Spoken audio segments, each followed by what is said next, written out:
పొద్దున్నుంచి ఏంది నీ గోల మాకు? సైలెంట్గా పడుకోవా? ఇలా దొర్లుతానే ఉంటావా? నువ్వేమైనా పెద్ద పిల్లోడివేనావా? సైడ్కి తిరిగి పడుకోవడం ఎందుకు?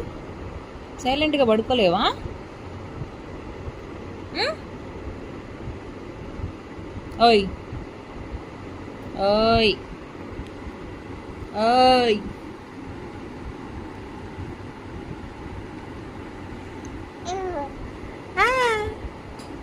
ఏందా?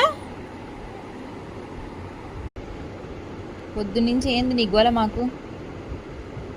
సైలెంట్గా పడుకోవా? ఇలా దొర్లుతానే ఉంటావా? నువ్వేమైనా పెద్ద పిల్లోడివేనావా? సైడ్కి తిరిగి పడుకోవడం ఎందుకు? సైలెంట్గా పడుకోలేవా? ఉం? ఓయ్ ఓయ్ ఓయ్